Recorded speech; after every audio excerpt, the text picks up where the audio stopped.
Hello, hello, hello, hello, hello, hello. Hello, hello, hello.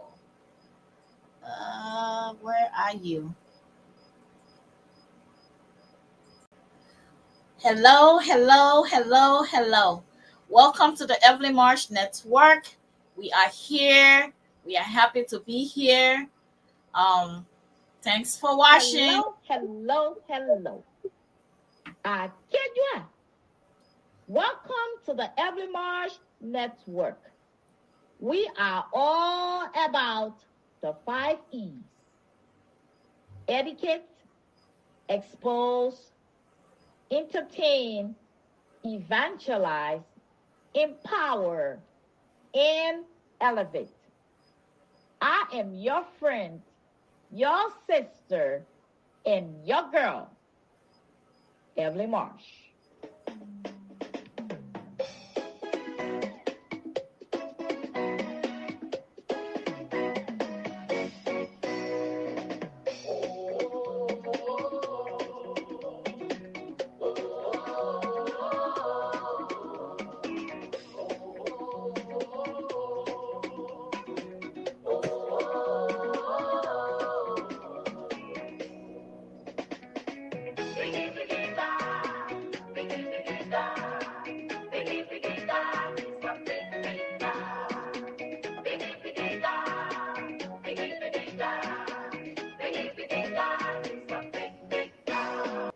Hello, hello. Hello, hello, hello, hello, hello. I want to welcome you to the Evelyn Marsh Network. We are happy to be here again. I want to, if you are having your birthday, if you had your birthday today or last week or this week, I want to wish you happy birthday and happy belated birthday. If you're having your anniversary last week, today, and this week, because today is Sunday, I want to also wish you happy anniversary. I hope you had a wonderful time in service today. If you did, whether you were in person or online, I want to say enjoy your day and I wish you a blessed week. We are going to listen to a song from our brother, Ambassador Will Davies. He just released a single that is called Mighty God. And I want you to please share, comment, and like. If you are just joining us, please comment so we can welcome you and know that you are here.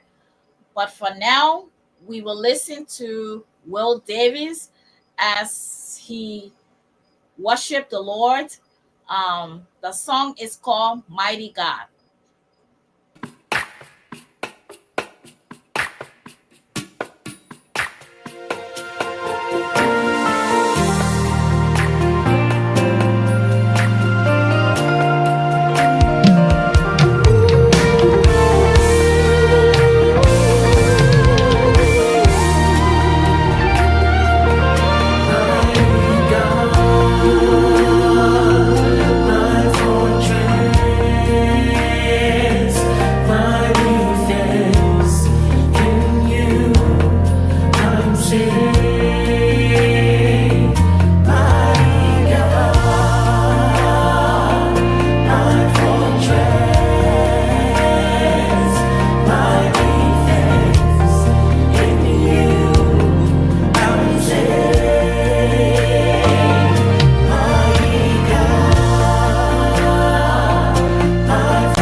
Great I am.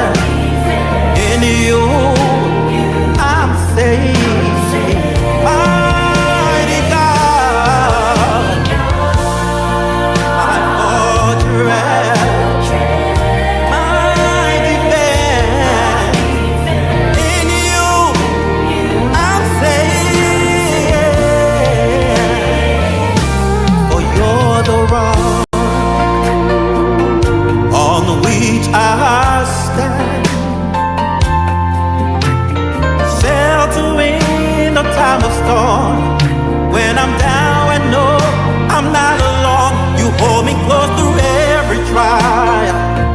Lord, you never leave. You gave us peace and harmony, blessings for eternity. My fortress, you are my defense. In you, I'm safe. Yes, you are.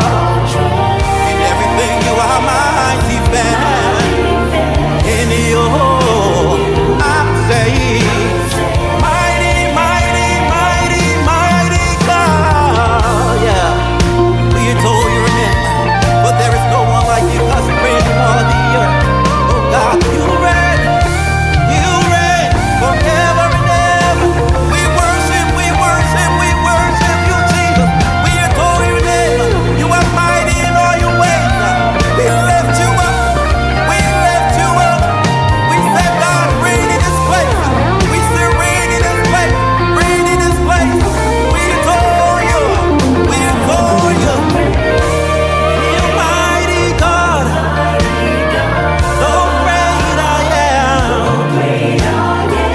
Oh Lord, you reign, you reign, you reign forever and ever. Oh Lord, you reign. You mighty God.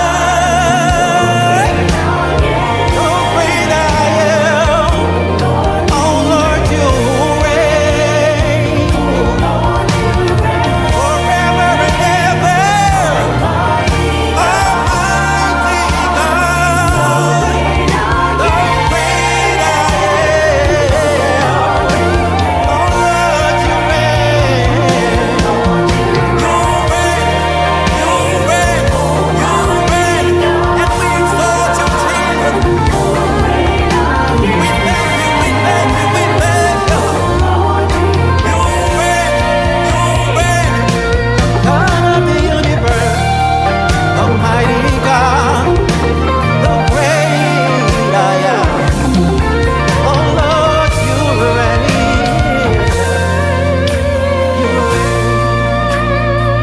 Almighty God, the great I am. Oh Lord, you reign.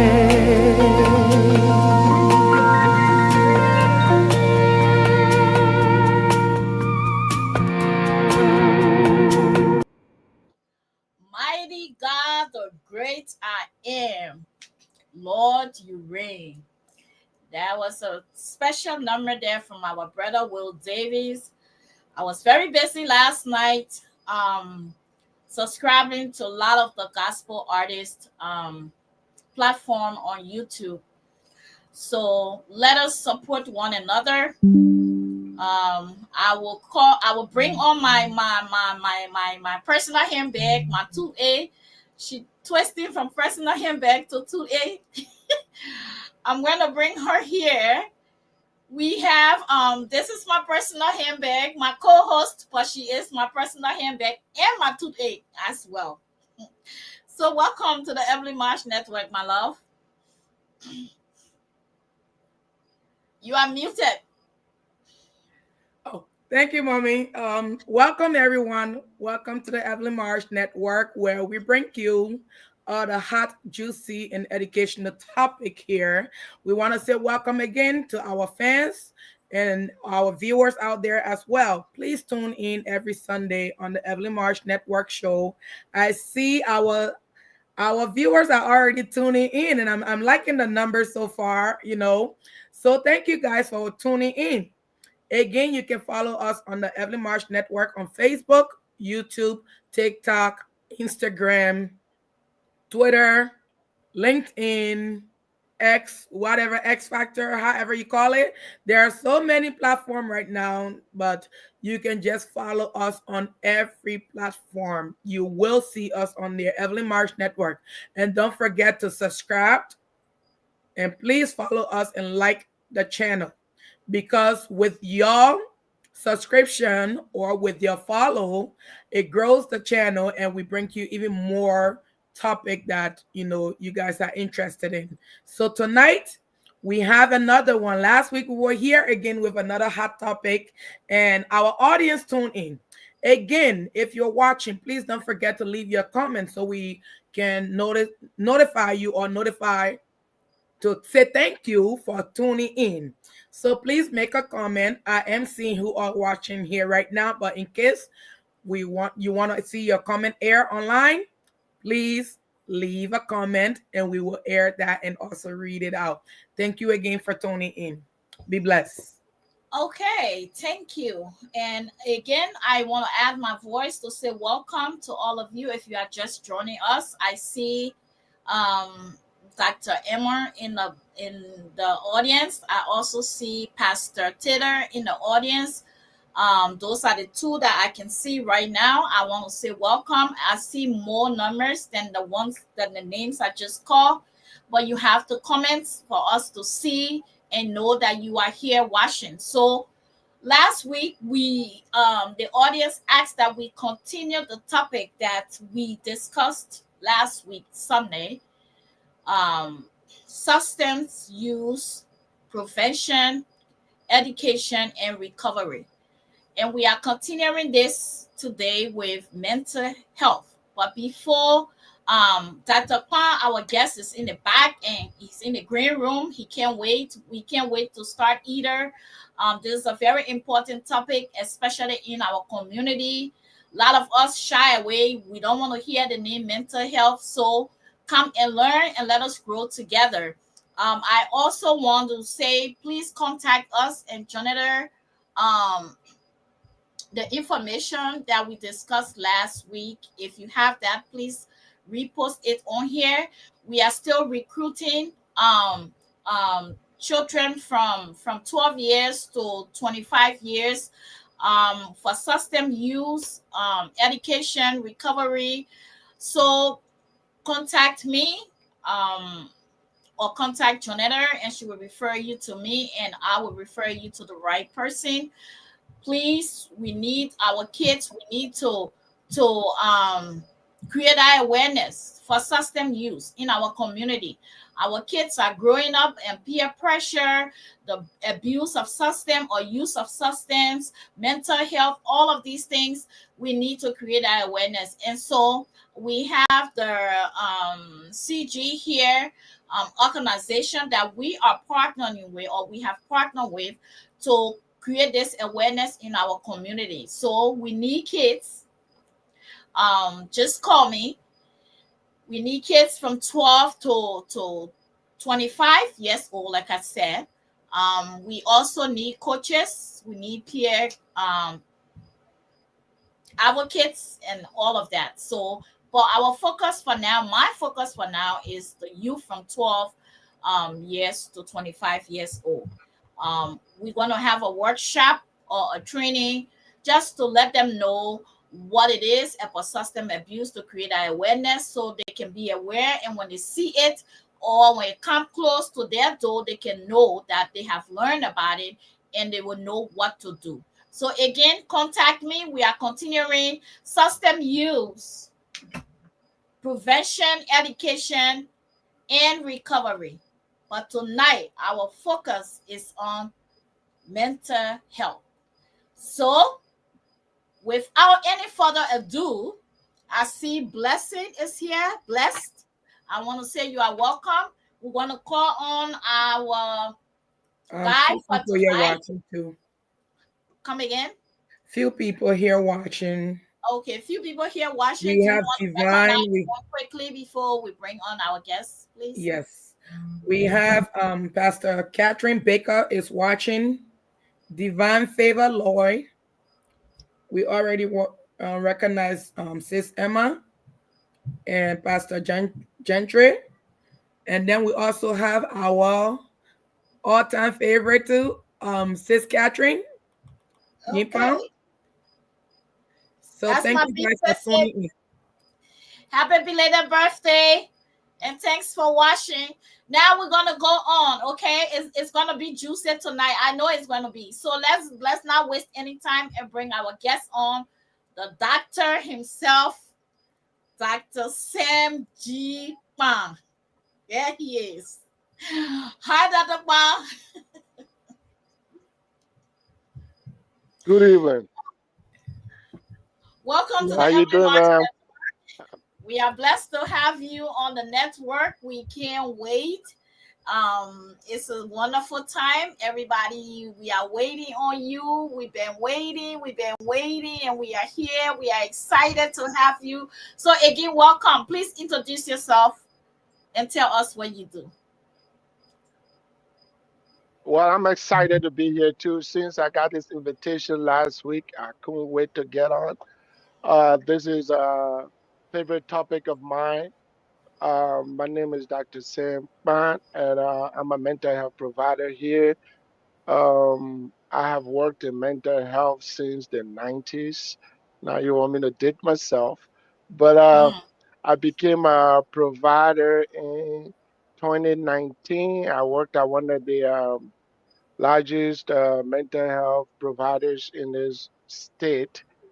And after about 3.5 years of working for them, I decided to open up my own clinic. We have a clinic over in South Minneapolis called Essential Care Centers.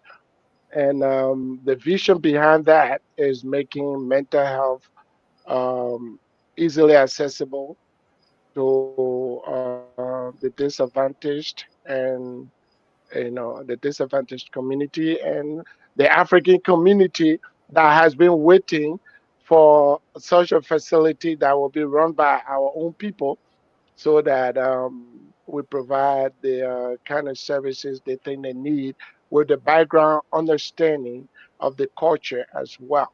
So I'm happy to be here. And I was here last week. I heard some of the questions. They were very interesting. And I hope we'll have similar engagement tonight. okay.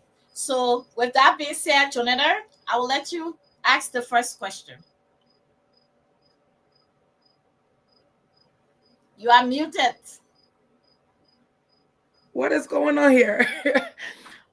Just to add on to that, we all hear the topic mental health. But some may be sitting down and wondering what exactly is mental health. So I am here now to get that understanding as well from the doctor. Because when we talk about it all through, some of us don't know what exactly is mental health. So please educate us on this. What is mental health? Well, mental health concerns everything that the way a person thinks, the way a person feels, and the way a person behaves, right? So any condition that impacts the way you think, any condition that impacts the way you feel, and any condition that impacts the way you behave in society is what we concern mental health. Like, say, if you are performing optimal, right, then you are mentally healthy. If the way you think is there's nothing wrong with that, is there nothing wrong with the way you feel and the way you behave, then you can be considered mentally healthy. If you have any condition that impacts the way you think, the way you feel, and the way you behave, then that would be considered a mental illness. Okay, so let me try to understand it. So let me put it in another way, right?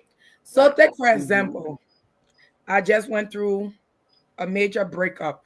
Usually everybody know this person here is a bubbly person or so, Yes. and that's what everybody see.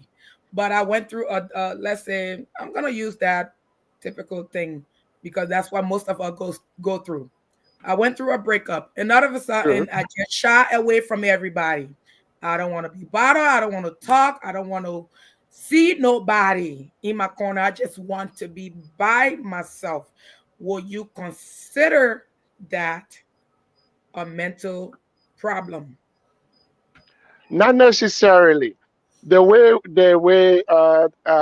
say when you have a breakup, if you're in a tight relationship that you were engaged and involved with and something happened and you broke up with that person, it is a normal reaction to feel down, to feel, you want to isolate yourself. Some people, like when they are emotionally dysregulated, they don't want other people seeing them in that state, right? Well, if that continues to go on for an extended period, right? If you're feeling down and depressed, your isolation or your lack of interest in doing things that once used to be interesting to you, or even if you were to do those things, you no longer feel pleasure doing them, right? If that goes on every day for 2 weeks or longer, then you meet clinical criteria, right? But Mm. if you are feeling down and depressed and it happens for about a week, right? Mostly we go through a breakup, and that heavy emotional response might happen for a week or a week and a half, and then we start to get back into things, right?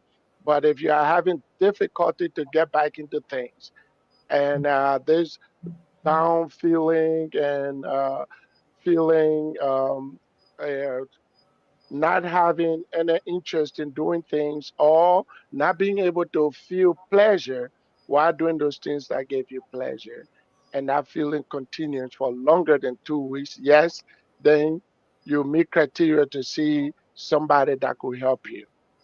And what if I'm in denial of seeing a specialist? Well, you would not be doing yourself a favor, right? Mhm. Because it's like, if you are when this type of feeling goes on for longer than 2 weeks, it starts to negatively impact your function in society, right?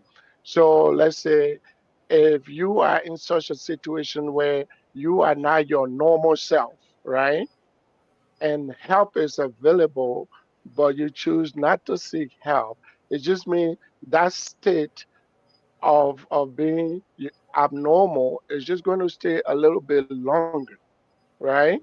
Some people for a little bit longer, some people stay in that state much longer, but it's going to negatively impact your function in society, and your ability to do things that you once could do easily.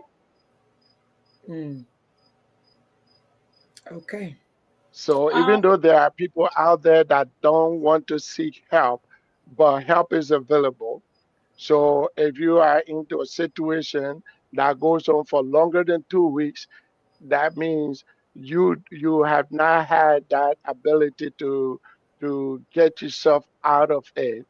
Getting help from a second person is probably the best thing you can do for yourself um, to get back to your normal self. Now, sorry, mommy. I know you are coming through. all right. I see Now, very involved in this topic, which is very good. Please go ahead. so take for example, I may be in denial or so to understand, hey, I am not suffering from mental problem or whatever it is. Now you're saying that getting a second opinion from an expert could be able to help. What if now, because most of us, most African, they feel like, oh, if I get myself in to get checked, I'm gonna be put on med, and now people gonna be looking at me to be a crazy person. Now, Mhm. is that usually the case when you get yourself checked out? No, that's not usually. Not everybody that comes to seek consultation is put on medication. There are multiple tracks on restoring you back to your normal self. Okay. There are, why it is true that some people prefer medication. There are other people that just, there is a theory in mental health that said the way a person thinks impacts how they feel, and the way they feel impacts how they behave, right? Mm-hmm. So, using that theory, sometimes people come, and if you do have problem with how you feel, and we find out the way you feel is because of the way you think, right? So, Mm-hmm. like when a person's hopeless, when you feel that things will never get better, when you feel like everything you try is always going to go wrong, right? And stuff like that. Some people we are able to address their mood by just working with how they think, right? If we Mm-hmm. can straighten out the way you think, right, it can also impact the way you feel. So not everybody that comes to seek help needs medication. Some people just need therapy, which is just an exchange of idea where a professional, after doing an assessment, will tell you, "Oh, I know this is how you think, but they can challenge your way of thinking, and they can find some cognitive distortions about the way you think. And if we can flip that around to start thinking, to start being more optimistic, right, Mm-hmm. your mood can also change as well." So Okay. not everybody that comes gets some medication. Some people can deal with their mood just by talk therapy. Okay. Yeah, yeah, ew. Okay, so my co-host, please, I want you to be free, ask your questions and get clarity. We have the mental health experts here tonight, and so he's ready, prepared, and equipped to answer all the questions. Okay. Again, if you are just coming, we want to welcome you to the Evelyn Marsh Network. We are happy to have you here today. It's an exciting topic, and we want to go right. Yes, Jonathan, go right ahead, please. Let's do that. Oh, okay, okay. Then let's take it from the That's top. why we are working together, because I was going to tell you right after. I'm going to tell you. Let's go into that. So go ahead. Okay, so we have Sis Massa. She's on here. She said, I'm here. Thanks for the invite. So Dr. Sam did invite her. Thank you. Thank you. Sis Catherine is also on here. And all your support system are also here. Sis Emma Awesome. and Pastor Gentry. He said, we need to distinguish a normal human emotions that we all have and exhibit from a mental health disorder. That is true. So, before I read the next comment there, what is a normal human Well, emotion? I think we attempted that earlier. Yeah, Like, okay, when you have your breakup example, yeah. and we say, hey, when you break up from a relationship that you were, emotionally attached in, a normal reaction would be, yeah, you gonna feel down, you gonna feel depressed, you gonna do all that stuff, and but right. If it lasts longer than 2 weeks with you feeling that way, then it means clinical condition. But if it's a week and a half, and stuff like that, that would be considered normal, right? That, Mhm. people will cry. Maybe it's not a breakup, maybe it's grief, right? Somebody passes away that you were close to, right? And Mhm. you feel down and depressed and you are crying and all that stuff. It goes on for a week and a half. When you are in that state, right? It's normal. Now, but if it keeps going on and going on, let's say, what if you were bereaved and a month from now you're still crying? It's like that's not considered a normal reaction, because after we've had a loss, we kind of regroup. It is part of our normal reaction after losing a person. It's like, okay, we're gonna miss them, we're gonna cry, we're gonna do all that stuff. But it's for a limited period. We need to regroup because life goes on, right? And at some point, if we want to go a little bit deeper into reactions to grief, we can even go there. But the point is, even with our normal emotions to things that might depress us, it's for a limited period. Because life doesn't stop just because we are down, right? Mhm. Life continues to go on. Now, if your reaction or normal reaction to things that happen to you impedes your function in society. You're no longer getting up to do the things you need to do. You isolating yourself. Your energy level is depleted. Even your thought process is getting a little bit too negative because now Mhm. you're feeling I can't go on. I don't think I'll be able to move on. And then it goes on for an extended period. And it's like this is about time where you want to talk to somebody else to bring you back to base, right? Per Mhm. se. And say, listen, we know this bad thing happened, but you're still here, right? To try to reestablish hope again. Like, okay, something bad happened to you, but you're still here, right? Let's Mhm. see now how we can work with your current situation to take you back to where you used to be. Or even sometimes some people, bad thing happens to them and actually end up becoming an impetus that make them better, right? Mhm. So it's like your perception of what happened to you and how you react to these things. There is still, as long as you are still alive and you're still here, there's a possibility to take you back to your normal self or Mhm. even take you forward to a better self based on what happened to you, right? Mhm. If you go back to your breakup thing, there are people who end up in a better relationship after a breakup, right? True. Mhm. So you're not losing everything. You just need somebody to help you regain your perspective and regain hope and be able to get back to your level of functioning or even better. Okay. On that note, so Pastor Jandre again once said, once your normal functioning is impeded by that condition, you might need to get help, which is true, like Dr. Sam just talked about.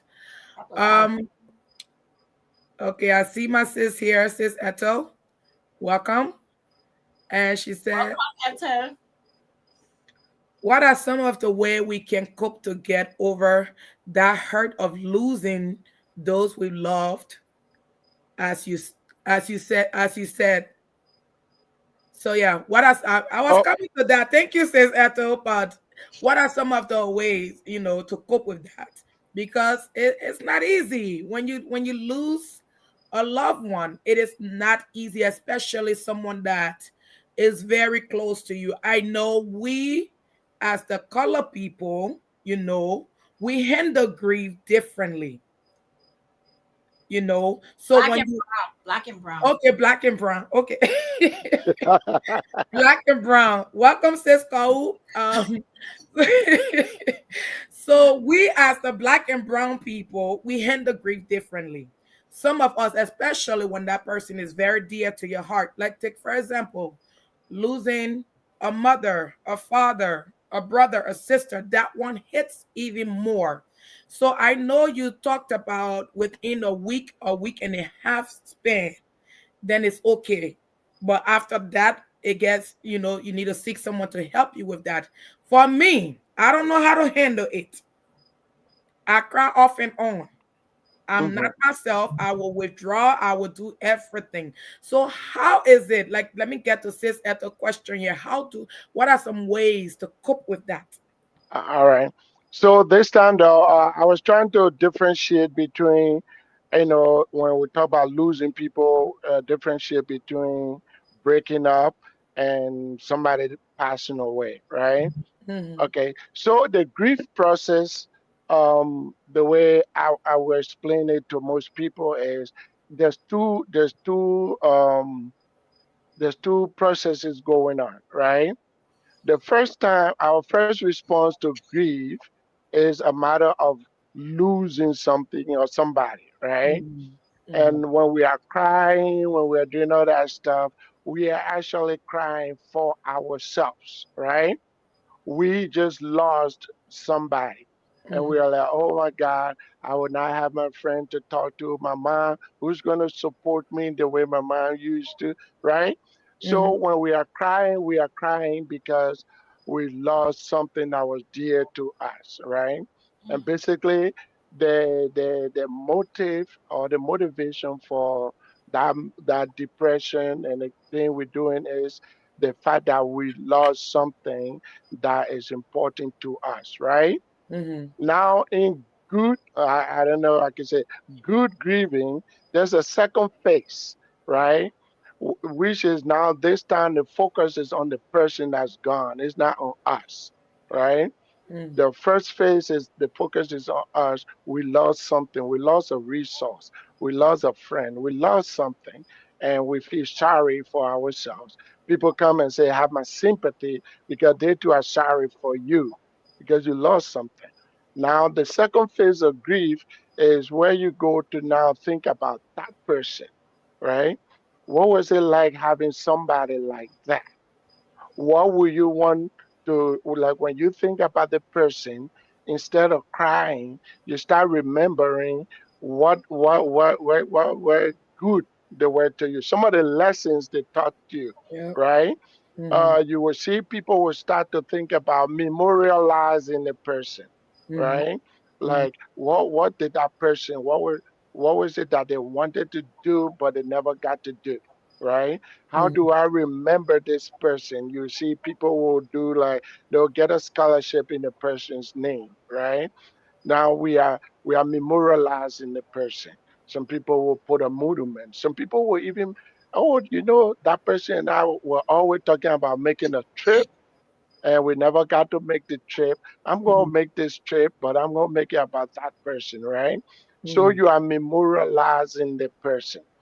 So the second phase of grief, you're still grieving, but now it's not about being sorry for yourself that you lost somebody, right? You start thinking about what was the relationship like and what did you gain from the relationship from that person so that you can memorialize them, right? Mm-hmm. Sometimes I ask people that come to me and say, let's say, what if it's true that heaven is a place, right? What if it's true that people in heaven can look down and see us, right? Mm-hmm. If you were grieving your mom and 2 months down the road or 6 months down the road, your mom looked down and saw you, what would she say, right? What would she say if every time she looked down and saw you, you were crying, right? She'll be like, man, when you think about me, is that all you think about? We had some fun times together. There were lessons I taught you. There were other things. So when you think about me, or rather you think about some of those things that made me such an important person to you, that every time you think about me, you only think about losing me, right?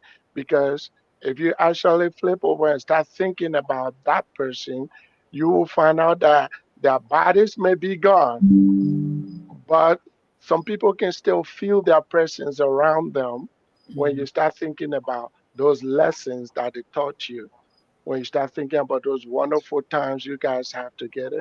And sometimes you will even laugh instead of crying, right? So grieving comes in two processes. The first one, we're crying for ourselves because we lost somebody, we lost a resource. But we need to graduate to that place where we actually focus on the person and start to focus on what we learned from them and what a privilege it was to be in their presence while we were in their presence. And when you get to that place, you have gotten to the part of grief that we'll call acceptance, right? You will go through a lot of different emotions Yeah. when you are grieving, right? And Mm-hmm. then you get to that last stage of acceptance, like okay, the person is gone, but the time I have with them, I can still benefit from the lessons I learned. Mm. So, Okay. do we have any other question? Because it's something I want to say. No, go ahead. So Pastor, I'm calling the man pastor already. Um, It's all right. Dr. Kwang, Yeah. I don't want us to stay on grieving, but it's just something. The fact that you guys are mentioning it, you carry me back, and I know I'm normal in my right mind, and but I'm daddy's little princess. I'm daddy ray face. I'm daddy sticking plaster, and a whole lot because my mom and dad has 16 children. I will always say, and I'm the only girl for my mom and dad. So I was very close to my dad. Um, my mom and dad stayed together for over 50 something years, and when my dad passed away, instead of people focusing on my mom, they were focusing on me, how I would take it. And though I was here in the States, and it was very tough for me. It was like my dad passed away here as compared to back home, and whereby he passed away back home. So it was a tough thing for me to accept. Um, I went through it for a long time. 2 3 weeks I could hardly sleep. In fact, the first week it was crazy. I mean, I was up like a light. And so it's like, are you saying it went for a month? Even up to now, things were happening. And I was Mhm, I would yell and cry that I man just passed away. Yeah. mhm, Where are you? Because I was so close to my dad. My dad was my hero. He was everything to me. And so I could go to him with every and anything, but not my mhm. mom, right? So it's Right. like there are times it's like, where are you? I need to talk. I need this. Why did you leave me? And I was so hurt to the point I even said my brothers and my mom, God could have taken them and just left my dad and I would have been happy. That's how hurt I was. To the point where I see other people with their dad, I would be like, your dad is still here and my dad is gone. Why did that happen? So where was I at that moment? I sure I was in my right mind, but I was just Mhm. hurt. Yeah, but don't get me wrong. There are certain times we're going to miss these people. Remember, we are talking about when the way you think, feel, or behave when Mhm. it impacts your function in society, right? So Okay. grieving has stages, right? I was saying, like, if you were to Google it, they'll tell you there's 5 stages of grieving. There's that denial phase when it happens, like, I can't believe it. I'm not going to accept it, right? And then from there, you go to like anger stage, Correct. right? Where you get really angry, like, God, why you took this person? Why it gotta be now and stuff like that. And then there's the bargaining stage where people start to bargain with God, like, okay, God, the person, some kind of way they can come back, right? I will do this, I will do that, or like you were just saying, you could take the other people, can you just bring that one back, right? And then after all that stuff, there's a period of depression when we realize none of our bargaining, our anger, our crying is not going to bring anybody back, right? And then there's a period of depression. But and then it does not go in a straight line. People go up and down through that process. But in the end, we all come to a period we call acceptance, which is like, okay, I know they're gone now. Now, I'm not saying you're not going to miss them. I'm not saying there will not be periods of time every now and then that you cry, right? There are people like if you have like a maladaptive grieving, right? Like there are people that that person they love passes away and they just stay inside crying. They can't even come out. It's difficult for them to eat. It's difficult for them to get up and even do their hygiene and get dressed or anything, right? Mhm. Okay, now when you are in that state and it goes on for extended period, it's impeding your functions in society, right? Some people are not even able to focus on anything else. Now, I'm not saying you're gonna miss them for only 2 weeks. You're gonna miss them for the rest of your life, Yeah. but you will still be able to get up, get dressed, and run a show like this. You will still be able, after crying, because we brought up this topic, you might even cry tonight, but you will still do what you got to do and Even right. function in society, right? Mhm. So don't get me wrong. I'm not saying you will only miss them for 2 weeks. I'm just saying if your function in society is being negatively impacted or is being impeded because of the grief, and then it goes on for an extended period, it's like, okay, you need help, right? you need help. And basically, the way you are thinking, if we can start now to talk about stuff like that, get it out of your system, you might move on. If a person is that important to you, that means they taught you a lot of lessons, right? It's like, okay, maybe let's start writing those lessons down so you can forget them, right? And then once you start thinking about them that way, like even though their bodies are gone, but the lessons they taught you are still around, right? So you will miss them, but you will also remember the lessons and stuff. Like they are gone, but the resources they gave you are still here, right? And in using the resources they gave you, you can memorialize them in a better way with becoming a better you because you knew them and because they taught you something than continually crying over them and you not becoming a better you because you were always crying about the fact that they are gone becomes more important to you than the fact that you were with them for a few years and they taught you a lot of lessons in those years. Mm. So I got you. I understand because some people will say, I can't move on, I can't live. How do I, how do I live my life? And even if they try to go to work, they are not focused. They can't even, they are not active. The things they used to do, they won't do it anymore. They are just there. They're just in a Mhm. Hmm. different Mhm. mindset.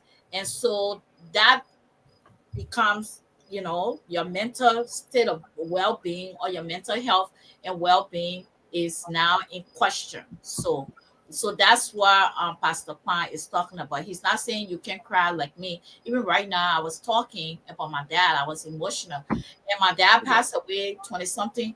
The first election, Ellen Johnson won in Liberia on that particular day. 2006. Yes, on that particular election day was the day my dad passed away. And up until Mm. now, I still cry for him. That's the impact he made in my life.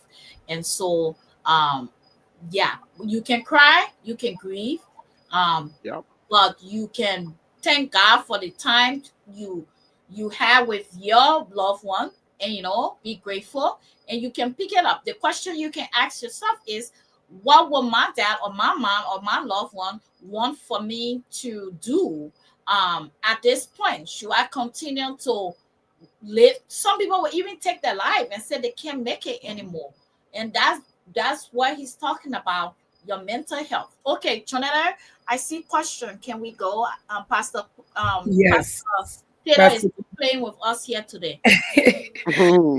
he's just adding onto Oh, the okay, discussion here. okay. So apparently there's something that's called CBT, which is cognitive behavior therapy. For grief help grief helps client identify and modify unhelpful thoughts pattern related to their loss. This approach addresses cognitive disorderation like excessive guilt, self-blame, or catastrophic thinking like that can be complicated that grieve that can complicate the grieving process. Client can learn coping strategies and gradually engage in meaningful activity that may have withdrawn from since their loss that they may have since their loss withdrawn since their loss. Okay. Sorry. And then he add onto it there's another C here. Okay, so this one is called complicated grief therapy. Okay. I can do Complicated Complicated grief therapy is a specialized intervention developed specifically for those experiencing prolonged intense grief that significantly impairs daily functioning. Okay. I think to our Hmm. to So it. basically, what Pastor Gentry is saying is, you know, professionals are already aware of these processes, and we do have ways of dealing with them. So, anybody that might be suffering from those kind of grieving and stuff like that, We are already aware of them, and we already cognitive behavior therapy or the complicated grief therapy as strategies that are available and that can be used to get you back to where you used to be or even better. Now, this with Pastor Gentry coming up with those C's, it brings me to my next question. Should we go, mommy? Do you Go want to ahead. ask? So it brings me to my next question. So this alone just let me know there are so many terms that you got put it. Some of us may not understand those terms, but I'm gonna ask. What are the 5 C's of mental health? I know we probably got two here, I think.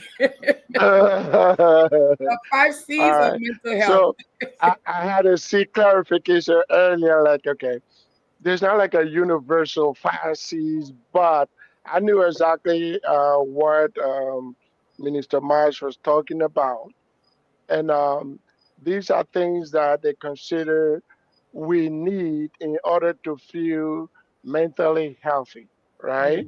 Mhm, And mhm, emotionally, psychologically, and emotionally healthy. One, we need connection. So your first C will be connection. We need to feel connected to other people. We are social beings, right? mhm, So it's like you being by yourself or you feeling like there's nobody. When you start feeling like nobody knows me, nobody understands me, and you feel disconnected to your own community, right? It mhm, starts to become a problem. So the first C is connectedness, feeling connected to other people. The next C is competence, right? You feeling capable of doing things that you need to do to thrive in society, right? If you have something, let's say, if you need a job to thrive in America here, feeling competent enough that you can actually do a job, right? It's good mhm, for your emotional and psychological balance, right? The mhm, next one is confidence, feeling positive about yourself, Mm. right? There are people that when they say the person does not have confidence, it means like basically they might have low self-esteem, or whenever they think about themselves, they always think about what's not good about them, right? And then the next C will be character, right? We all need it's something we can identify ourselves to say this is me, like a moral compass. That things we should be able to say I can do this or I can't do this. That one I will never do, right? Like a sense of integrity or being able to stand up for something, a belief system, right? That's what your character will be like. Having a belief system, something you believe in, something you can stand up for. And then the last C will be caring, right? As social human beings, we need somebody, some kind of living thing that we can show compassion and empathy for, right? Some people got human beings, some people got their pets. That's why I had to say living things. But we have an uh, organic need to show compassion and empathy for other living things. If it's a human being for us, it's the best, but it's like that need is there for us to care. So, feeling connected, feeling competent, having some confidence, having a sense of character and caring would be the 5 C's that a person needs in order to feel psychosocially balanced, right? mhm. So those will be the 5 C's. For those that are following, I can probably type it up there so that they can see Okay. as well. Okay. Well, I thought all the people were what Pastor Gentry was using on us. No, I tried not to use big words. Uh, All righty. Thank you for clarifying that with us. Um, Mother, I'll turn it over. Okay, what are cues for mental health problem? All right. So we go back to the definition. Okay. Anything that negatively impacts how you think, right? So if like when you are talking and other people like the thing you're talking don't make sense, right? Or so anything that negatively impacts how you think, right, is a cue. When other people start, you know, like when you talk about psychosis, there are three different groups of symptoms, right? So when we talk about things that impact how we think, psychosis is one of those. And the group of symptoms, one is hallucinations. There are people who hear things that other people standing right in the same vicinity can't hear, right? And or people who see things that other people standing in the same area can't see. They also have paranoia. People who think that other people are always coming at them or coming after them. People are stalking them, but there's no evidence of it. They're always looking back. They think people are going to do something, but there's no evidence can be found, right? And then there's delusions where people believe something to be true, right? And there's no evidence for that. So when you have this belief system or the thought system that is that you hold on to, but there's no evidence that is true, that can be a problem, right?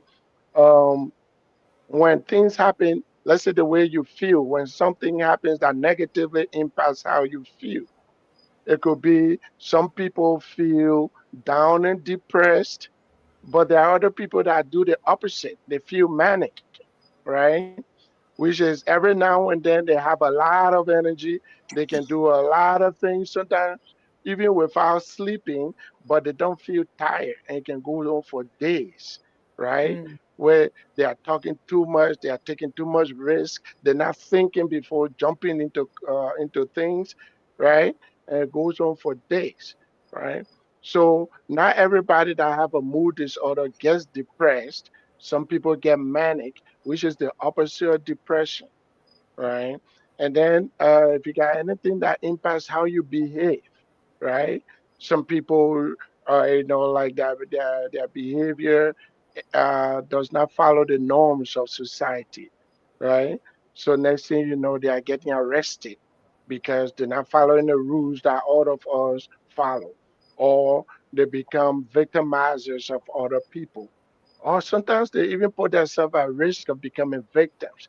So anything or condition that makes the way you think, the way you feel, or the way you behave outside of the norm or outside of your normal self, that's something that you need to have somebody just check it out and tell you, say, you know what, eh, this is not a big deal, or maybe this is a big deal. If we don't do something about it now, it's going to get worse, right?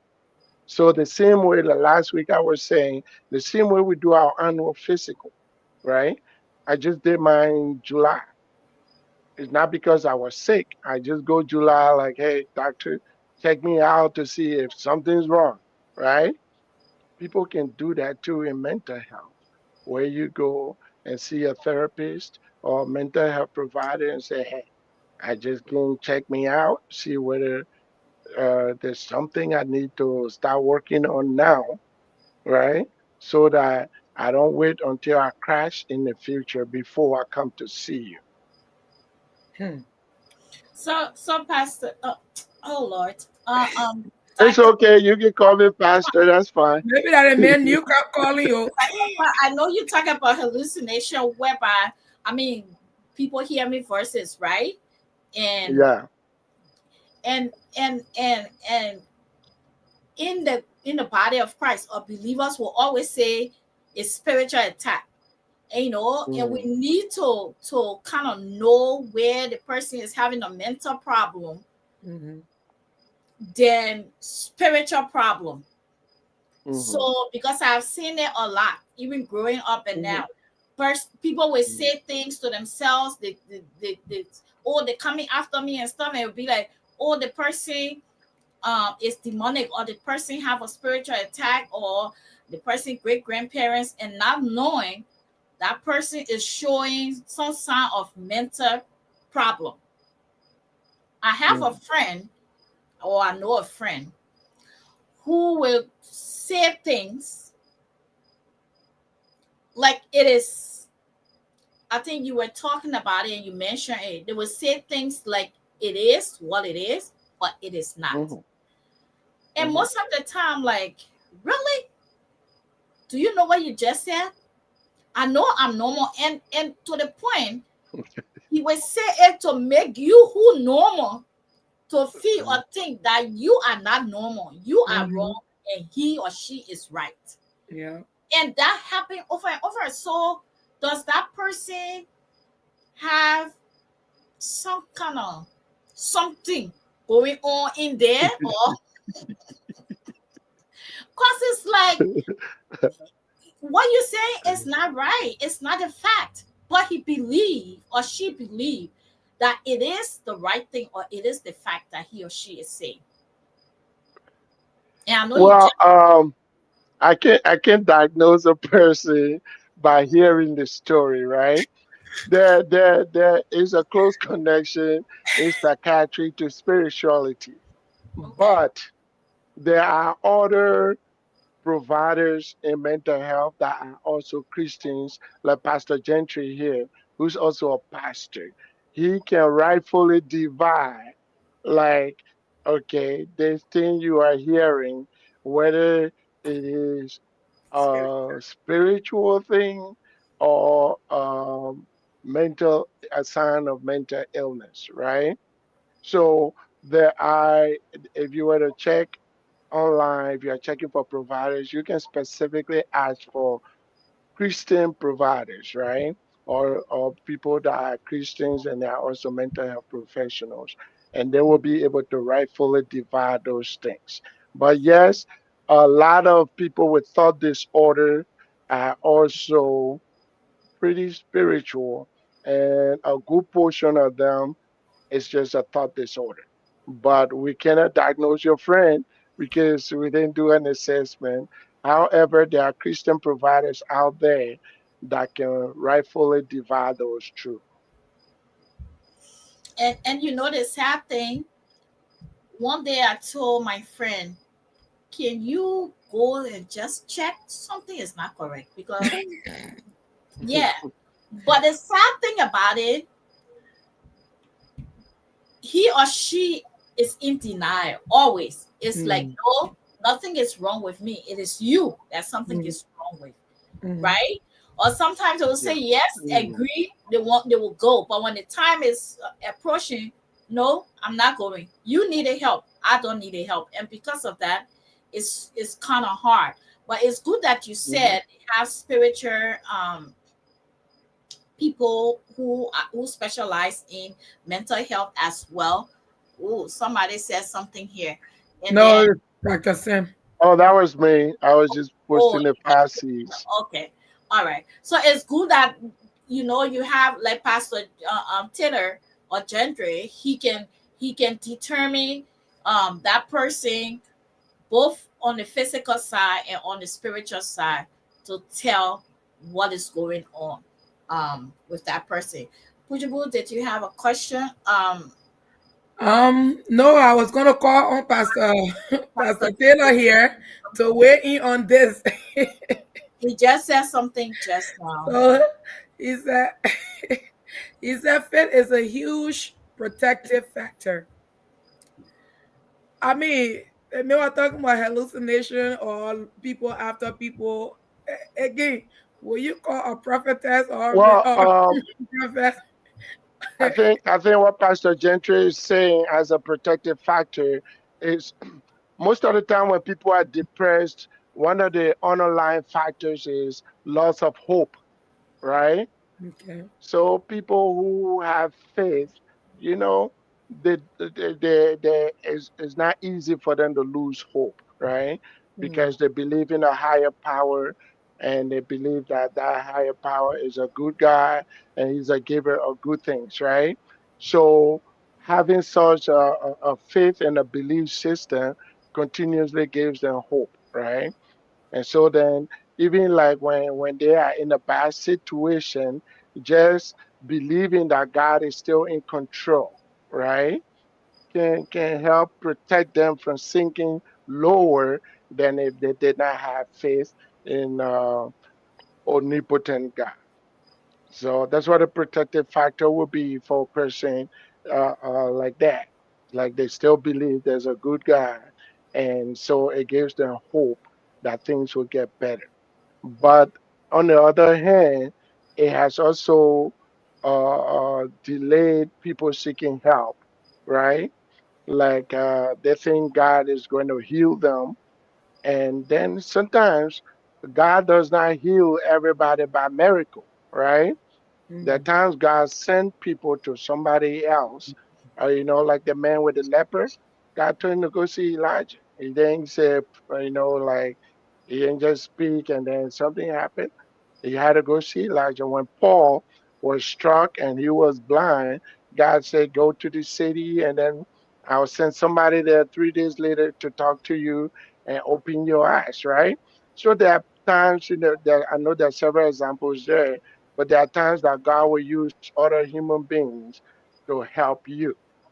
And we see ourselves as some of the resources that He has provided in the community for you. And if you've prayed about this thing a few times and it's not working, maybe it's time that you come and see the other resources that God has provided in the community and see if that will be helpful. Mm. I think, Jonetta, maybe you have something, but before you jump in, I think one of the things listening to you, Dr. Palm, we need to learn to distinguish between spiritual problem and mental problem or physical problem. Especially we as Christian, everything is spiritual. Oh, a spiritual problem. And sometimes it has nothing to do with that. Instead of you seeking help and listening to you, and you mentioned something, even it happened to me, right? I had something going on. It was a medical problem. And I had to go see the doctor, but I got in my spiritual gear. From head to toe, I put on spirituality garment on. And I use holy oil. I fasted. I pray. I quote Bible verses. And I said that thing. I'm like, Lord, you did not create me with this. It has to disappear in the name of Jesus Christ. And I bet God said, well, laughing at me. He said, child, you have to go and see the doctor and You go speak in through. the tongue and all. Yeah, I spoke in tongue, man. I did all of that. And I said I was not going to see the doctor because I know that God will make it to disappear. And that's where sometimes people kind of lose hope and say, oh, God didn't answer me. But like you just said, there are some things God will answer by fire, and there are some things it is required for you to go through what is necessary for that thing to be taken care of. So I really want to say here to all of us, including me, not everything has to do with spiritual stuff, spiritual this, spiritual that. As Christians, right? We have to, God created these Mhm. people for a reason and gave them these gifts as well. So we need to learn to distinguish Yeah. spirituality and mental problem, or things that have to do with the spirit realm, and what has to do with our mental health and well-being, or the physical part. Jonetta, do you had a question or you had something to say before No, I ask you? I just wanted to add on to that. Something that just came to my mind. I'm not gonna call no name, but sometimes we as African again or black and brown people, Mm-hmm. Black and mhm, brown, yeah. the black and brown people is like, as I stated earlier, when it comes down to these things, we are so much afraid of being labeled as you have problem. We don't want to get ourselves checked out, but it We is, don't even want to hear mental health. That thank you. word, mental health. It is okay because I work at a mental health facility as well, but I don't deal with the clients. I'm a billing specialist as well. So there was a lady, an African lady actually, echo, Black and brown. black and brown, that came in. And as she was coming in, I was outside. She met me. She said, I don't want to be here. So I said, what's wrong? What's bringing you here? So it's like she was coming against her will pretty much. But I guess a friend of her encouraged her to come and get help. And she was refusing. So when she came, I looked at her. We talked a little bit. I said, hey, just come. You don't have to take no medication. Again, like the doctor is saying, there's assessment, there's evaluation that goes on before you get to that medication state.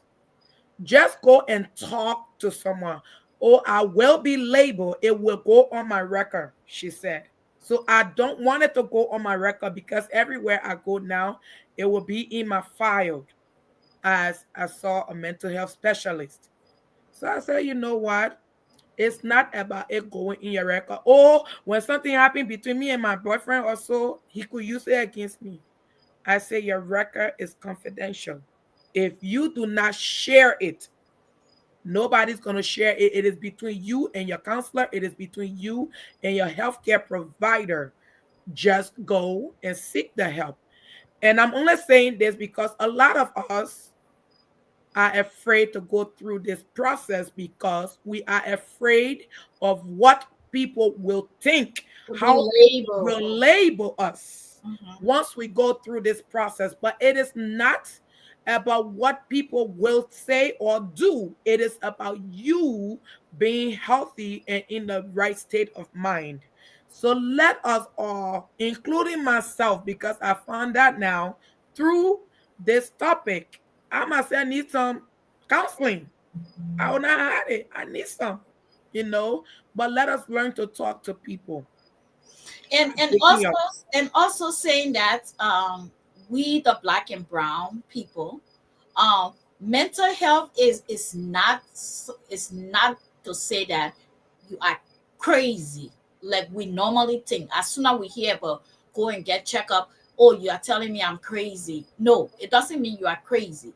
There are just some abnormal things going on that you need to address, okay, to see whether something is wrong, and you can uh, um, start taking care of it right away before it get worse.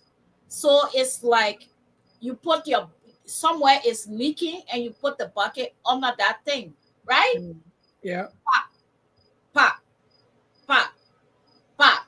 So if you don't fix it, it will continue to happen, and you look, the bucket will get filled up with water or whatever, and you empty it, and again it continue. So it's the same thing. Or you have a soul and you don't take care of it, and you scratch it, it's going to get big, and then sooner or later it leads to something else. So black and brown, me, Jonetta, and all of us on here, we are discussing about mental health.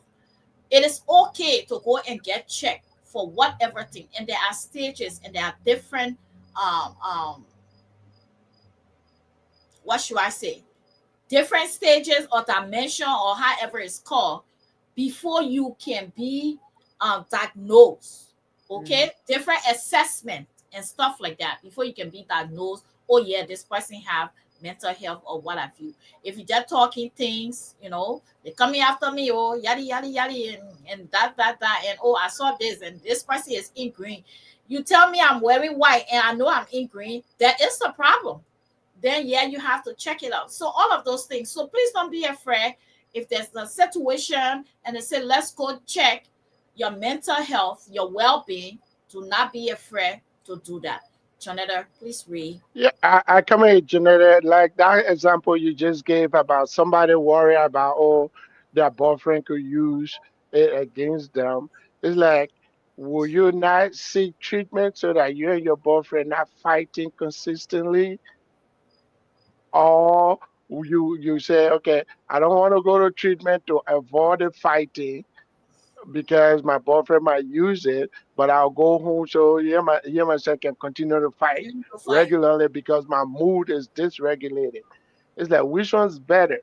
You fixing yourself so that you don't fight anymore, or Mm, you saying, oh, fixing me might be used against me tomorrow, so I will stay in this condition and continue to break up with people because my mood is dysregulated, and I'm fighting usually for no good reason, right? So it's like, if you call yourself Christians, for example, and Jesus died to give you abundant life, but you are choosing to live a miserable life because you don't want to go to treatment. It's like, what, that doesn't that negate your whole I'm a Christian argument, right?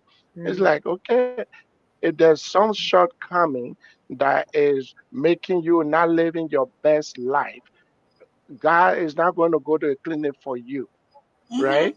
He gave you the brains and he provided people that can help you. If you don't get up and go find the help you need, it's on you. He has already made the provision available. You just need to get up and go get what he has made available, mm, right? mm, So I know I've heard that a lot, where people talk about, oh, it might negatively impact me for seeing a professional. That is not true, right? Like Janet said, your mental health record is not like some kind of symbol on your face that you're carrying around, right? And your mental health record is sealed. People that that say they want to see it, we ask you permission. They say, okay, for this person to see it, you say yes before they can see it. If you say no, they can't. Now, not every job you go to, right, that asks for your mental health record. There's certain jobs. If you wanted to be a pilot for a commercial pilot, plane pilot, they want to see your mental health record. Nobody wants you like with an airplane like 30,000 feet in the air, and then you suddenly go manic, right? tell me If you about want it. to join the CIA, they want to see your records. Some police departments will say, "Well, let's see your record. We want to know about your mood, because we don't want to train you, get you gun, and you're out there with quick temper, and you be shooting people." So there are certain jobs that are going to ask to see your mental health records, but majority of the jobs in this country don't ask for your mental health records. There is no successful American person in this country that does not have a therapist, right? Mm, The people see this thing as a resource where you go and say, man, here's what I'm thinking. What you think? And then you have another professional say, that way of thinking, suppose this happens, suppose we clarify your thoughts, right? Not everybody that comes to see us is crazy per se. Most of the people we see, mood or anxiety, right? If if you got testing anxiety, for example, you study all night, you go take the test and fail, right? Because you were so anxious, so uptight, yeah. right? You come and talk to us. There are ways, strategies we can teach you so that all that effort you put in studying, when you go take the test, your result will be okay.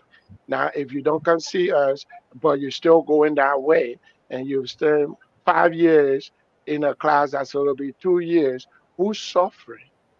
And the Lord has made the provision available, but you choose not to use it. But you go, you're praying and you're fasting to Just like pass the test. You praying and fasting to pass the test, and God like, dude, I got people there that I can talk to you to do this test, right? And you refuse to go see them.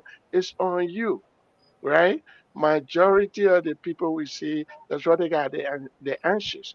You apply for a job, they call you for an interview, and then one whole day before going there, you already start shaking.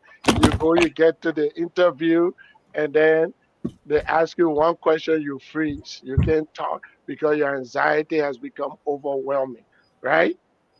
And then you go blame God or you blame your grandparents. Somebody swear you from your village that why you didn't get a job. They said no, you have a condition that you have failed to address, right? Mhm. So just talking to somebody say, hey man, I'm having a hard time here or there, it ain't gonna kill you. And you come out there, you get an opinion on okay, the thing that happening, yeah, we got strategies to face it. Not everybody need medication, or Yeah. some people got medication like the testing anxiety. I'm gonna give you something say only take the thing when you got tests. You don't have to take it every day, right? If you got other things like okay, there's something we can do about that. That's all we are saying. There's stigma out there, but those of you that got problem, if you're not coming to seek help, the stigma will remain. The only way we can get rid of this stigma is when those that have that need help come and get the help, and they will be out there testifying that oh, myself, I saw somebody who help me. Then somebody else will be there, oh yeah, and then they come. But if you have an issue and you don't come, then of course you are perpetuating the stigma, right? So we're making people available everywhere. Most of the churches even have therapists in the church. You go to the church and you talk to a therapist in there, right? And they can straighten some things out for you. And it stays in your church or your local place there. But in the end, you become a better person, Mm, right? And that's all we're trying to do. that's right. On that note, that's the awareness we are trying to, or we are here to create. Again, I want to welcome you if you are just joining us. Um, we have two more, I think it's comments or question from Pastor Taylor, and then we'll wind down here with our last question and parting statement from Dr. Pan. So we are also continuing the topic. We are on mental health, but we are also talking about system use, um, prevention, education, and recovery. Again, we are recruiting, especially in our um, brown Study and black. black and brown community. Our children face a lot of stuff out there, peer pressure, systems use, and all kinds of stuff going on. And so we are here creating an awareness um, about system use, prevention, education, and recovery. So please call me. We are recruiting children from 12 years to 25 years old. Please call me, or you can call the number below 612-426-1353. And we have a little stepping for them. We have workshop or training just to create awareness and to let them know what it is when they come across system, to use it, prevent it, or just to educate them about how to go about it, and so that they cannot be victim of it in our community, because a lot of our kids are victim to that. So Jonathan, please ask the question or read what is down. Let me read this first from the pastor. He said, faith is not foolishness. All things come from God. Medicine and mental health intervention are good things. That's true. Thank you, Pastor. Getting help through a mental health service is like getting tools in your house in case you have a problem in the future. You then have what it takes to face that problem or ensure that the problem is managed. You are provided tools to cope and deal with mental health issues you might be having or might face. So before you ask Pastor Pan the last question, um reading that, what came to mind is you in your house, right? Maybe you went you want to cook potato greens or you want to cook soup or whatever. You can just go take the pot and put it on the stove. Mhm. There are ingredients that you need to cook whatever soup that you want. And so there are things that you need to purchase to put in there and to put it together to get the taste or the type of soup you want. It's the same thing again with church. We go to service. Um, we have the pastors because you could stay home and read John 3:16 or whatever Bible verse. But you go and the pastor is more advanced in explaining to you what John 3:16 is, and it will help you understand it better. And that's the same thing I'm looking at here, or I'm thinking about when it comes to this mental health thing. So I'm saying all of this that we shouldn't be afraid if we need to go for a checkup, because there are process um, to tell us what help we need to get and how to go about it. So when you hear mental health, please do not be afraid. Do not run away. Do not say somebody thinking say you are crazy. No, even now from this conversation, you have given me a better understanding of mental health because it's the same thing. I had the same notion. As soon as I hear mental health, I'm like the I person, crazy. yeah, or you telling me I'm crazy. But no, that's not what it is from what we just discussed. If you just come and go back and listen, it's not what it is. They have different stages, okay? And so we are creating this awareness. I hope this help you. Pastor Kwan have done a great job explaining and breaking things down to us to understand. And he have his support system in the audience. Pastor Chandra is also here breaking things down along the way as well. So please ask the last question, and all good things has an end. All right. Okay, Dr. Pan. How do you know when your mental health is improving or declining? All right. I think the big word that Pastor Gentry I used earlier was Oh, functioning the in C's. society. Okay. Well, this one also was functioning in society. That how we know, right? It's Uh, like we all exist within a community, right? You can tell when your functioning is getting better or getting worse, right? If you used to do this, but you're not doing it anymore. Let's say for Pastor, let's say Minister Marsh over there, let's say, okay, she got her show, she got her child care program, she got a choir practice to do at church, right? She's doing all these things, and then a period of time comes, and now the show now is too much work. She won't do it no more, right? Part of her function drops. Okay, this whole choir practice thing, right?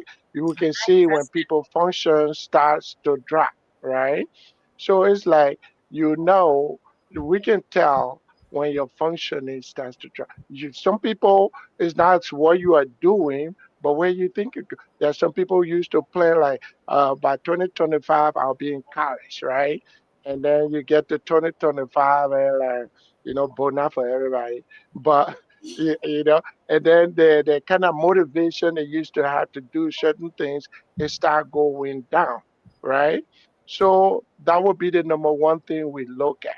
As a person, though, other symptoms that you can see and you can monitor yourself. Number one, sleep, right?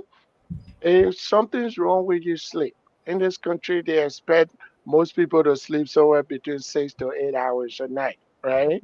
Hmm. If for some reason you used to sleep okay, but these days you have trouble falling asleep because at bedtime your mind is just going, going, going. It can't rest, and you're around midnight, but your mind's still going. You're not thinking about what would I wear tomorrow or what would I. You think about all these things that you yourself don't even have answer to, right? And your mind's just going, going, right? So you have trouble falling asleep.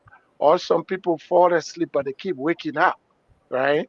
So you fall asleep, but you wake up, and you fall asleep, you wake up. You are waking up two, three times. There are people who wake up at least once to use the bathroom, right? But you are waking up, you don't even know why you woke up, right? And then you worry some more, and then you fall asleep, and then you wake up again, right? You Mm. know something's not right. So when something's not right with your sleep, that's something you know. Maybe you need to check this out.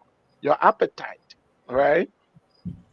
If you are eating more than usual or you're not eating anymore like you used to, food you used to enjoy eating, you just blind out. Like even when you eat them, you're not feeling the enjoyment like you used to, right?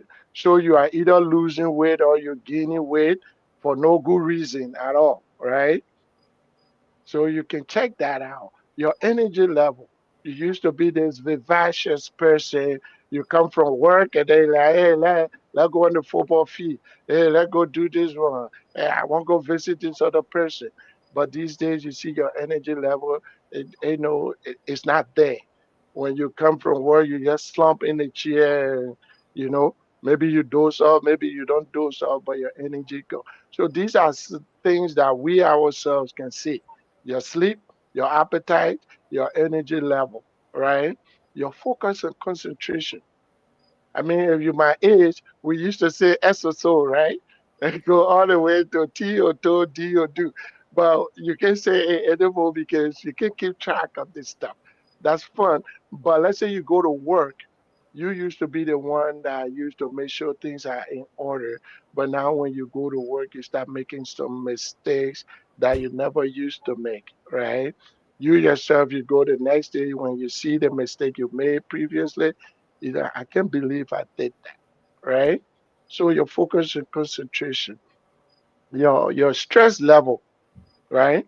When you see your stress level going up, and sometimes you don't know why, right?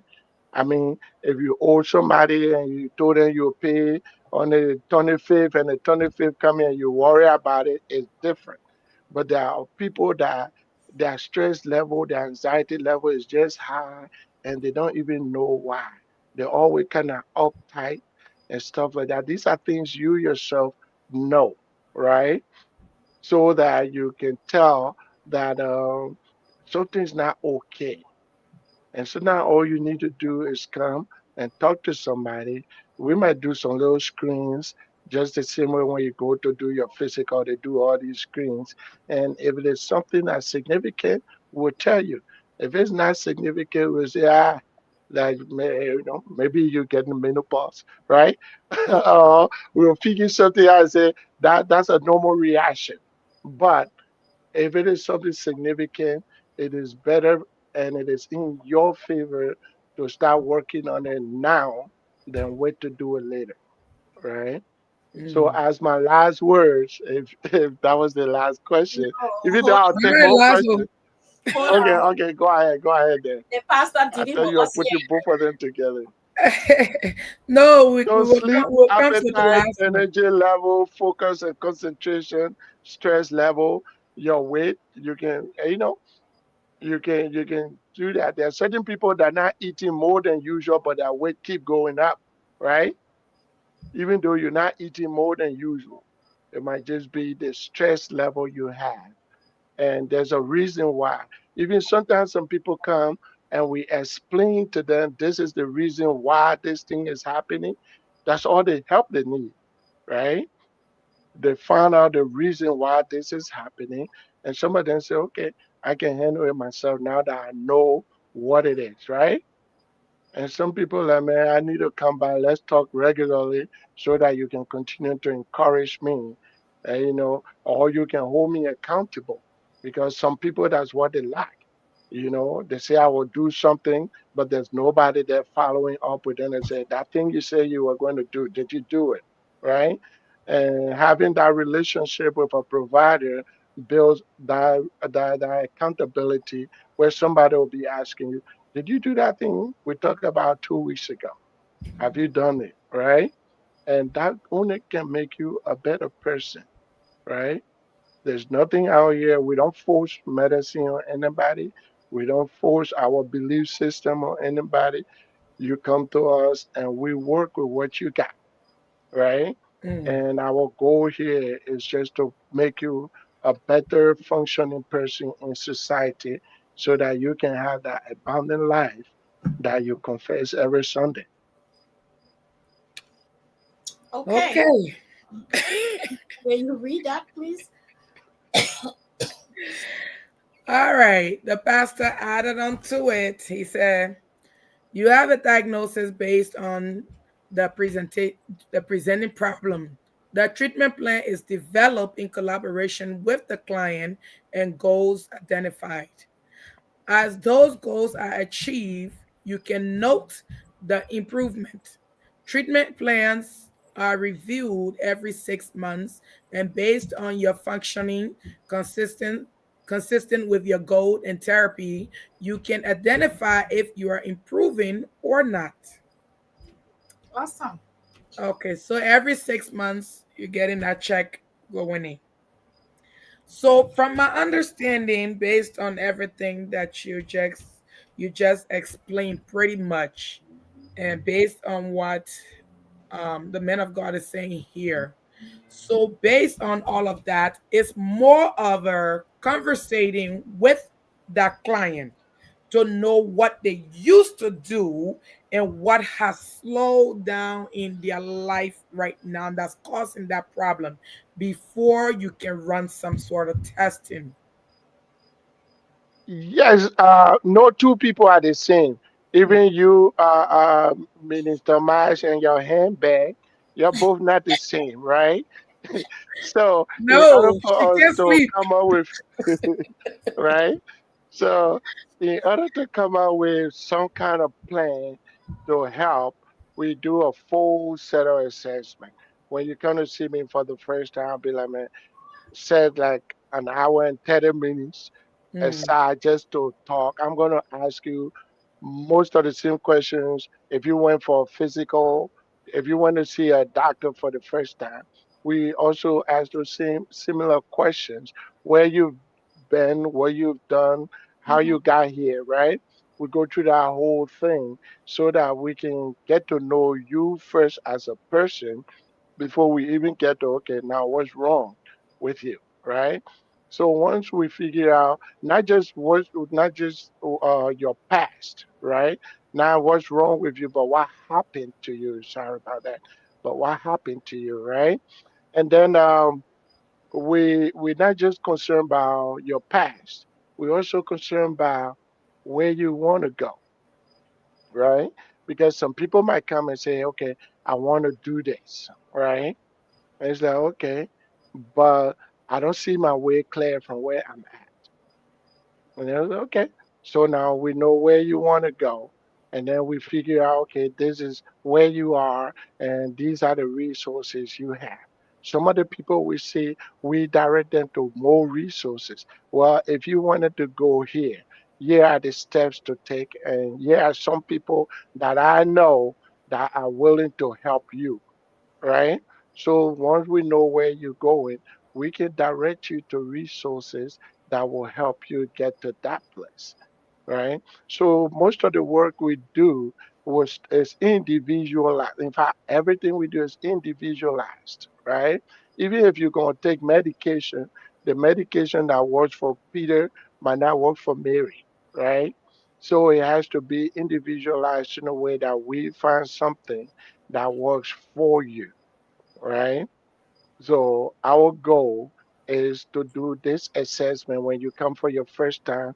We do a comprehensive assessment to figure out where you've been, what happened to you, and where you are right now, and where you hope to go from here. And the treatment planning is collaborative, as Pastor Gentry said. We don't go write something behind your back. It's like, okay, now what do you think we can do together? What works for you, right? It's collaborative from start to finish. Because I know if my treatment plan for you is what you think is going to work, it usually works. Instead of me coming out with some brilliant idea that you don't think it will work or you're not willing to try, right? So those things don't work as effectively as if I work with you collaboratively, like, okay, what have you done before that worked? How did you do that? Okay, now knowing that, that one of the 5 C's were competence, right? So the things that you have done before that worked, if we process some of those things, say, okay, we know that you have done these things, you have accomplished these things before, right? So you have it in you to do it. So we're going to use this history and what you've done before to see how you can build on that to accomplish the things that you want to accomplish now, right? So right from the start, we build upon that history to give you more confidence and to make you feel more competent Mm, towards that goal. okay. So Dr. Kwan, so everything we just talk about mental health is not just for grown up. It's also it also apply to kids as well, right? Both Definitely, and kid and kids. Okay. definitely. All good things must come to an end. What a beautiful day. Another awesome topic. And I really want to give thumbs up to the comment section. But Pastor Gendre Gentry. took over the Yeah. comment section today, and which is great because he also have an idea and his knowledge. He has the knowledge about it, and so he was able to give his input so that people can can know and understand. He's So all actually a clinician. Oh, He's oh a okay. mental health provider too. nice. Awesome. Okay. Awesome. So that's great. So we learned a lot and thank you for the support. You were there to support Dr. Kwan, and that's great. And to all of you, we want to say thank you for watching. Every day you come here and you are able to give your input. It helps to make us better. And because of that, we love to come with different topics that would create awareness for us to understand better. And today is another night, another day. We have learned a lot of awesome things on mental health, and I have clarity. So whenever I hear mental health now, I'm not just going to conclude that that person is crazy or you calling me crazy, but there are stages and there are process and stuff like that. So Dr. Kwan, except Jonetta, you have something to say, but I would like for No, I'm good. Again, Dr. all good things must come to an end. So proceed. So much for being Well, for you to give your parting statement, sir. okay. So since this is Minister Marsh show, I might probably preach preach a little, right? It's that God has provided us as a resource to you, to this community, right? God has provided us as resource to this community. I'm not discounting prayers, but if you pray for something like 3 times and it's still happening, it's a good time to just come check it out, right? Um, Sometimes that's the provision that's provided. Mental health impacts the way you think. If the way you think, you know, people around you are talking about it, right? The It's way not you think, normal. some of the things you say, right? Okay. The way you feel. If you don't feel your normal self, or if you feel like you can do better than what you are doing today, right? You know, just come check it out. There's nothing wrong with just coming and checking it out.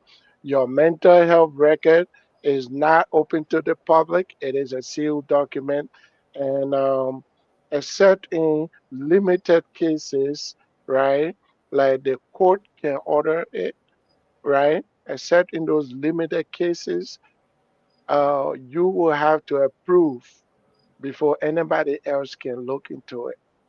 But if you have such a concern, if you think you have something that you are hiding that you don't want nobody else to see, that thing is also negatively impacting you, and you are not living the full life that you could be living. If you got something that you think you are hiding, that thing is also holding you down. You can come and say, listen, in fact, there are certain people that come and say, I want extra protection on my records, right? I got some patients that I am the only one that sees that record.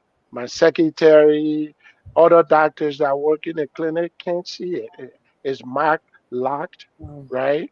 If anybody were to ever even click it, I get a little notice that says somebody just click on that file you locked. Is it okay for them to see it? I have to approve. Usually I go check them out, like why you want to see this chart, right? So do not let that be a barrier for you, because then all you'll be saying is you are choosing to live with these symptoms for a prolonged period instead of just coming and getting help that is already available. I'm excited to be here. You can find our clinic online. It's called Essential Care Centers, and some there you can book your own appointment if you book it online, and we do provide consultation. People who just want to ask questions, we do that for free for our own black and brown people and some other people that are not black and brown. So they just say consultation is a 30-minute visit where you can ask all your questions. And then if you think we can help you, then we can initiate a formal process of helping you. But there's a lot of help available. Mental illness is not normal. Do not accept it.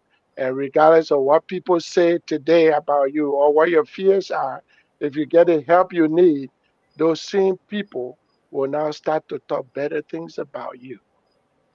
So I'm here, and Minister Marsh, thank you for this opportunity. We will be available anytime you guys have questions or you want us back. We will gladly come back. Dr. Kwan, kind of put down your information.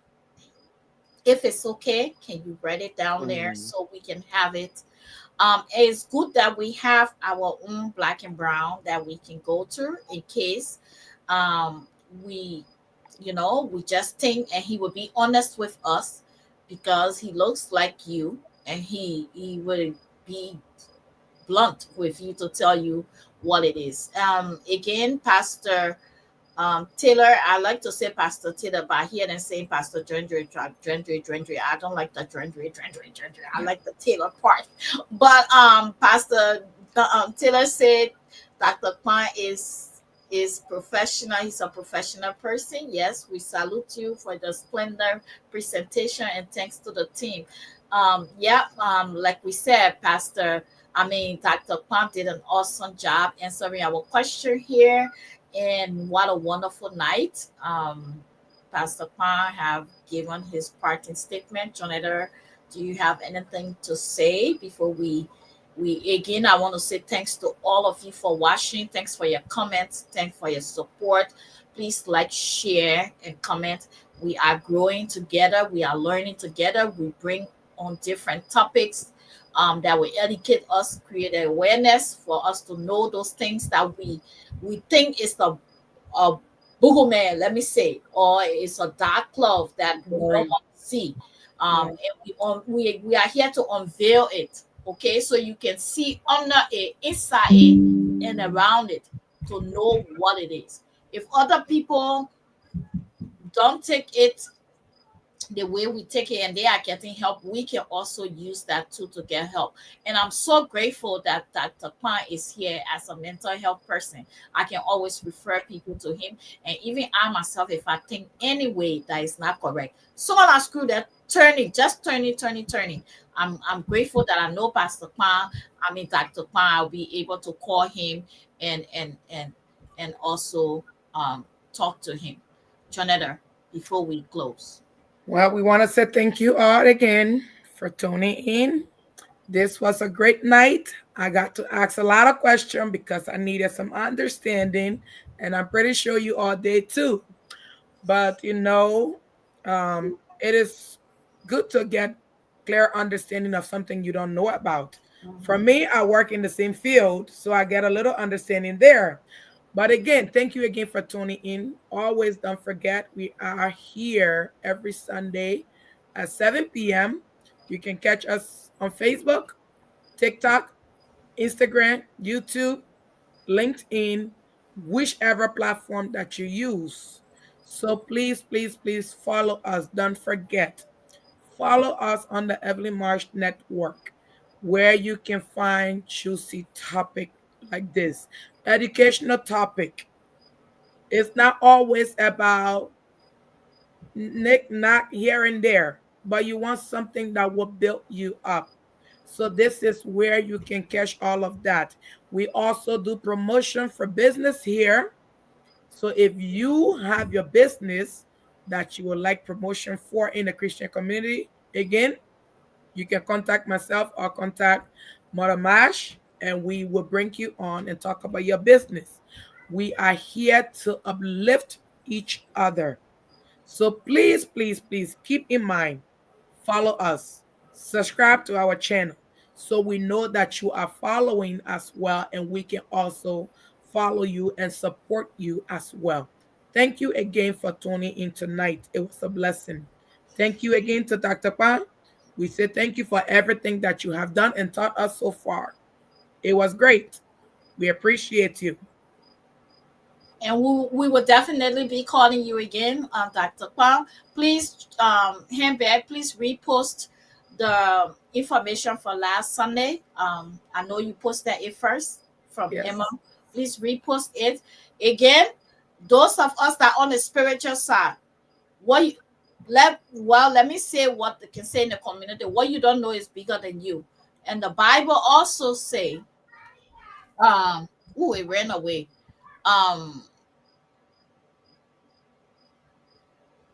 The children of this world is they are wiser than the children of God, we because we don't know stuff. That Bible verse just ran away from me. But anyway, we don't know stuff, and we are not willing to try or to seek help or to look into it, and so we just brush it off. And because of that, we don't know, and because we don't know, so we don't get the help we need.